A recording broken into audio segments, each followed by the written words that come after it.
Hey everyone, welcome. Today we're going to dive into something that we all go through, but we don't always have the words for it. We're talking about the quiet, emotional journey of a pretty typical day at home. It all starts right here, doesn't it? The second that alarm goes off and this one thought just pops into your head, it's this completely universal feeling of resistance, That little negotiation you have with the day before it's even properly started. And this is what we're calling the morning battle. That alarm isn't just some sound. Some days, it really feels like an attack. 1 second you're asleep, maybe dreaming, and the very next, your mind is just off to the races, even while your body is begging for just 5 more minutes. I just love this phrase, mental laundry, because that's exactly what it feels like. Before you've even managed to sit up, your brain is already tumbling all these thoughts around.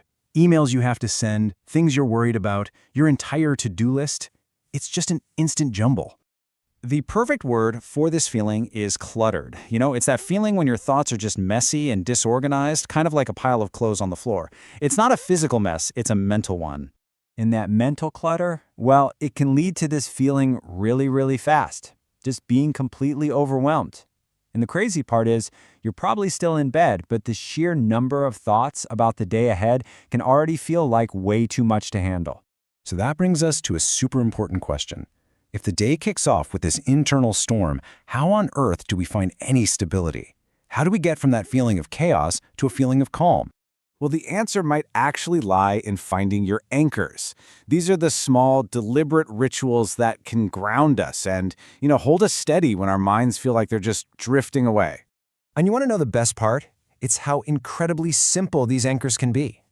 This is not about some perfect, complicated morning routine. It can be as small as just looking out the window, taking that first mindful sip of coffee, or literally just feeling your feet on the floor. These tiny little actions connect us right back to the present moment. So what is an anchor, really? Well, it's anything, no matter how small, that gives you a sense of safety and stability.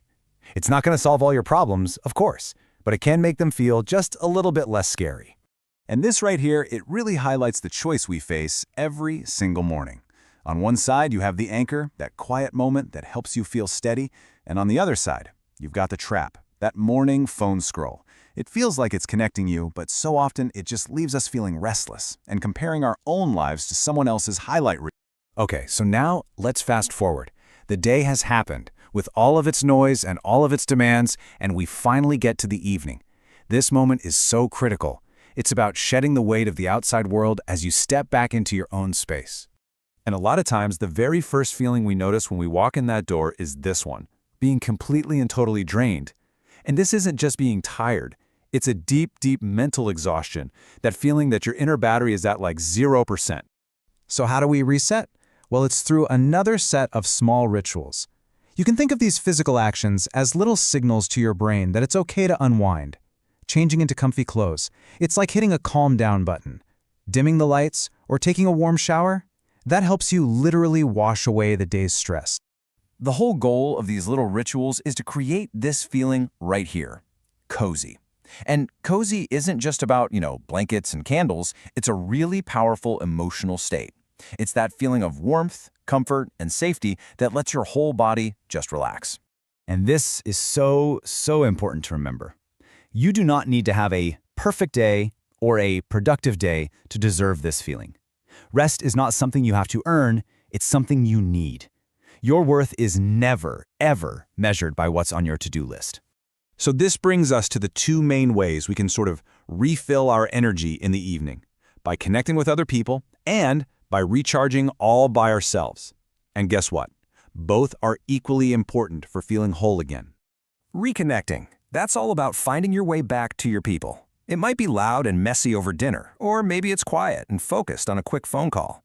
The thing that matters is that these moments with people who make you feel safe and seen, they make everything feel a little bit lighter. But being with people isn't the only way. Sometimes we absolutely have to recharge, which is just the act of getting your energy back on your own terms, especially after feeling so tired and drained. This is where your personal comfort zone comes into play. Maybe it's that one chair where you always read, or the simple act of putting on headphones and letting music just fill your head, or even just scribbling a few thoughts in a notebook. These are your safe spots. And it's so important to think about the comfort zone in the right way. I feel like it gets a bad rap sometimes. you know? But it's not a place where you're stuck.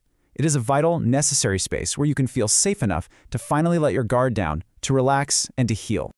So, as we start to wrap this up, what have we really been doing this whole time? Well, we've been building a kind of language for your day, giving specific names to these really complex feelings that we all have every single day. I mean, just look at this list. You've got overwhelmed, cluttered, drained, restless. Those describe the challenges, right? But then you have your tools: anchor, cozy, recharge, comfort zone. This is your emotional vocabulary. And that's where the real power is. These are not just words. They are tools. When you have a name for a feeling, it helps you understand it, it helps you share it, and it helps you realize that you are not alone. It gives you the power to tell the story of your own day. So I'll just leave you with this one question to think about. Now that you have this language, now that you're aware of these small moments, what small story will your day tell? Thanks for hanging out with me.